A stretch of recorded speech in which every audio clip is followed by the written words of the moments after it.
Gujarat Titans డైరెక్ట్గా play offs qualify అయింది. GT DC మీద విజయం సాధించి 2025 ప్లే ఆఫ్స్లో క్వాలిఫై అయినది. టాప్ 2 స్థానంలో ఉండటానికి కావాల్సిన విజయాలు సాధించలేకపోయింది. లాస్ట్ మ్యాచ్ సిఎస్కే మీద గెలిచింటే టాప్ 2లో ఉండేది. కానీ ఆ చివరి మ్యాచ్లో 83 రన్స్ తేడాతో ఓటమిని చూసింది. ఎలిమినేటర్లో ఎంఐ మీద ఓడిపోయి ఇంటికి వచ్చింది. అసలు ఆ మ్యాచ్లో ఓడిపోవడానికి గల కారణం over depended on top order. అసలు వాళ్ళ ప్లే ఆఫ్స్ క్వాలిఫై అయ్యారు అంటే రీజన్ వాళ్ళ టాప్ ఆర్డర్. ఆ టాప్ ఆర్డర్ ఎలిమినేటర్లు ఫెయిల్ అవ్వడంతో, బట్లర్ లేకపోవడంతో మిగిలిన ప్లేయర్స్ సరిగ్గా పర్ఫామ్ చేయలేకపోయారు. అలానే గిల్ టాస్ ఓడిపోవడం, ప్రసిద్ధ్ కృష్ణతో బౌలింగ్ స్టార్ట్ చేయడం, సరిగ్గా వికెట్స్ ఫాస్ట్గా తీయలేకపోవడం, ఇలా చెప్పుకుంటూ పోతే చాలా కారణాలు ఉన్నాయి. ఇప్పుడు గుజరాత్ టీం ఏ ప్లేయర్స్ని ఐపీఎల్ 2026 మినీ యాక్షన్కి రిలీజ్ చేస్తే బాగుంటుందో చూద్దాం.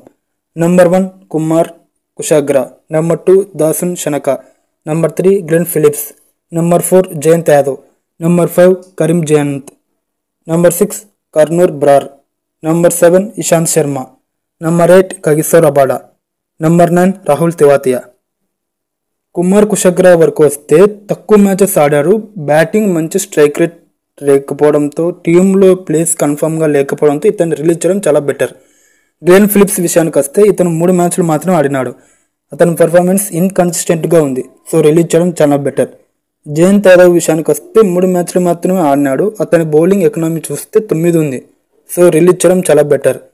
ఇషాంత్ శర్మ విషయానికి వస్తే మ్యాచ్లు 7 ఆడినాడు. ఎకనామీ చూస్తే 11.18 ఉంది. సో రిలీజ్ చేయడం చాలా బెటర్. వేరే బౌలర్ని కొనడం చాలా better. Number 8 Kagiso Rabada. Gujarat Titans తరపున ఓన్లీ 2 మ్యాచెస్ మాత్రమే ప్లే చేసినాడు. తర్వాత పర్సనల్ రీజన్స్ వల్ల తన సౌత్ ఆఫ్రికా అయిన వాళ్ళ దేశానికి వెళ్ళిపోయాడు. ఆడిన 2 మ్యాచెస్కి 83 రన్స్ ఇచ్చాడు. ఎకనామీ చూస్తే 10 ఉంది. సో రిలీజ్ చేయడం చాలా బెటర్.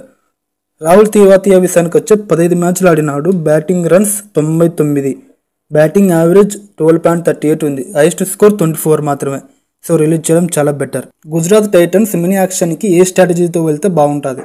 వాళ్ళు రిలీజ్ చేసిన ప్లేయర్స్ దగ్గర నుండి 25 to 30 crores తీసుకొని వాళ్ళ మిడిల్ ఆర్డర్ని స్ట్రాంగ్ చేసుకోవాలి. ఎలాగో వాళ్ళ టాప్ ఆర్డర్ స్ట్రాంగ్ ఉంది కాబట్టి వాళ్ళ మిడిల్ ఆర్డర్ని ఫినిషర్స్ని కొనాలి.